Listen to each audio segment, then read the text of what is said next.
ये जीवन एक समुद्र की तरह है। आप डूबते हो और अपनी कोशिशों से उबरते भी हो।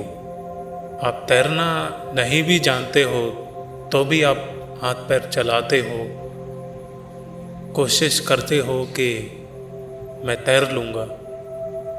सफलता कोई गाड़ी नहीं है जो चलकर आपके पास आएगी, बल्कि आपको उसे पकड़ने स्वयं ही जाना होता है। ठीक उसी प्रकार कुदरत ने पक्षियों को भोजन तो दिया, किंतु उसके घोंसले में नहीं। उसके लिए भी पक्षियों को उड़कर भोजन की तलाश करनी पड़ती है, भोजन को पाना पड़ता है। कुछ पक्षी होते हैं जो दूर दूर तक उड़ते रहते हैं, फिर जाकर भोजन की तलाश करते हैं। कुछ होते हैं वो शॉर्टकट ढूंढते हैं कि चलो कहीं कुछ डलाई मिल जाए। फ़र्क उनके तरीक़ों का है, कौन कैसे क्या पाना चाहता है और किसको कैसे मिल पाता है। जीवन को आसान बनाने के लिए आपको प्रयत्न करना पड़ता है, लेकिन कठिन बनाने के लिए कोई प्रयास नहीं करना पड़ता। जीवन स्वतः ही कठिन बन जाता है। यदि आप प्रयास करना छोड़ दें तो जीवन स्वतः ही कठिन हो जाता है। इसलिए जीवन में अपने कभी प्रयासों को बंद मत कीजिए।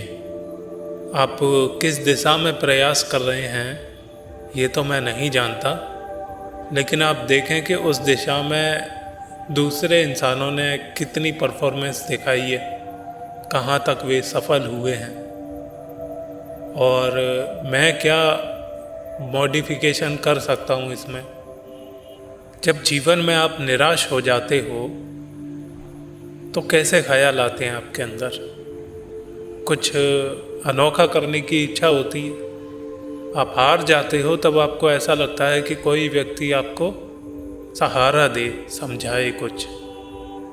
लेकिन ये सत्य है कि यदि आप हार जाते हो तो आपको दबाने के लिए, ताने मारने के लिए बहुत से व्यक्ति आ जाते हैं। सहारा देने के लिए तो शायद हजारों में एक आध व्यक्ति आ जाए। आप जीवन में अकेले पड़ गए हैं तो इसका अर्थ ये नहीं है कि आप गलत हो।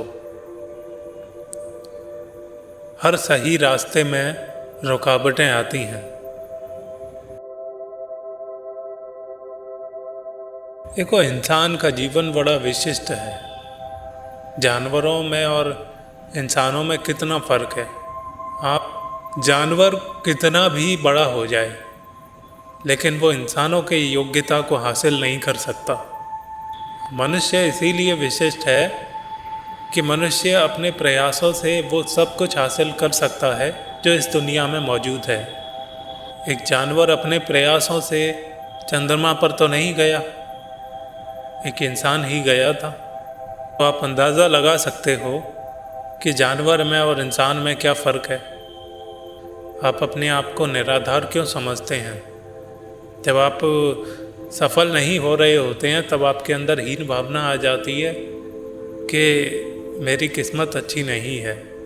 लकड़ी के एक बोर्ड में लोहे की कील को जब धंसाया जाता है तो हथौड़े की एक चोट से वो अंदर धंसती नहीं है, उसमें कई चोटें मारनी पड़ती हैं तब जाके वो उसमें धंसती है।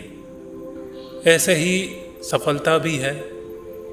आपने एक प्रयास कर लिया, हो सकता है ना धंसी हो, दूसरा कर लिया, ना हो सकता है ना धंसी हो, और तीसरे में हो सकता है कि स्लिप कर गई हो। वो कील कभी कभी स्लिप भी कर जाती है ना। तो उस कील की दिशा आपने कैसी रखी है? अगर उस कील की दिशा एकदम सही होगी, 90 डिग्री के एंगल पर होगी, और फिर उस पर चोट की जाएगी तो क्या वो कील अंदर नहीं धंसेगी? धंसेगी, बिल्कुल धंसेगी। अगर उस कील को थोड़ा सा तिरछा कर दिया जाए, फिर हथौड़े से चोट की जाए तो क्या वो कील अंदर धंसेगी? नहीं, वो तो हो सकता है स्लिप कर जाए। ठीक उसी तरीके से आपके सफलता के लिए प्रयास भी हैं।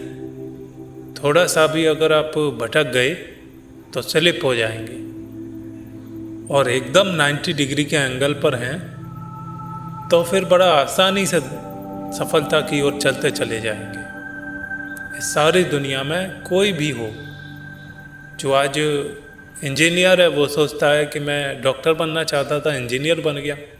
क्रिकेटर सोचता है कि अरे मैं तो आर्टिस्ट बनना चाहता था, मैं तो क्रिकेटर बन गया। पेंटर सोचता है कि मैं तो क्रिकेटर बनना चाहता था। दुनिया में सभी की इच्छाएं पूरी कभी नहीं हो सकती। बड़कपन इसी में है कि आपको जो भी कार्य मिला है आप उसमें अच्छा करिए। आपका कार्य मन मर्जी का ना मिला हो, लेकिन आपको कार्य तो मिला है, कुछ ना कुछ कार्य तो है ही आपका। उस कार्य में आप बेहतरीन अपनी परफॉर्मेंस कीजिए। आप उस कार्य में दोष कैसे निकाल सकते हैं कि ये कार्य खराब है? तो चलिए ठीक है, आप दूसरा कार्य चुन लीजिए जो अच्छा हो, फिर उसमें आप बेहतरीन परफॉर्मेंस करके दिखाइए। अगर आप उसमें भी नहीं कर पाओगे तो फिर सोचोगे ये भी कार्य खराब है क्या? नहीं, कार्य तो वो भी अच्छा है। मैंने गलती कहाँ कर दी कि वो जो कील थी उसको तिरछा कर दिया। कील 90 डिग्री पर है ही नहीं। तो अपने कार्य में हमेशा 90 डिग्री पर रहिए। फिसलते क्यों हैं? फिसल जाते हैं तो आप कार्य को ख़राब समझने लगते हैं। कार्य ख़राब नहीं होता है, हर कार्य इस दुनिया में अच्छा है। कोई कुछ कर रहा है, कोई कुछ कर रहा है। अब किसी पर कोई काम खराब हो रहा है, किसी पर अच्छा हो रहा है। अगर आपने कभी देखा हो, डिस्कवरी चैनल पर शायद देखने का ऐसा मौका मिल जाता है, शेर के शिकार करने का तरीका आपने देखा है? शेर हमेशा पहले अपने शिकार पर घात लगाता है। घात का मतलब ये है कि पहले मॉनिटर करता है कि हमारा शिकार कहाँ कहाँ भाग रहा है, किधर किधर छुप रहा है।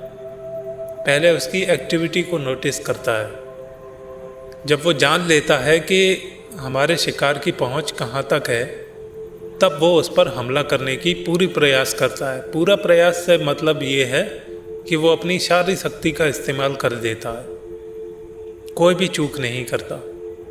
इसीलिए बोला जाता है कि शेर जब शिकार करता है तो उसके शिकार से कोई बच नहीं पाता है। क्यों? क्योंकि शेर को शिकार का बड़ा अनुभव होता है।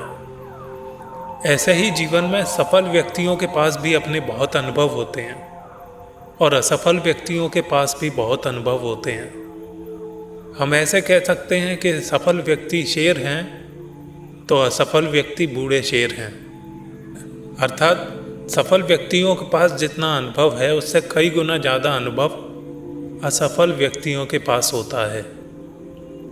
उन्हें वो तरीके पता होते हैं जिनसे वे असफल हुए होते हैं।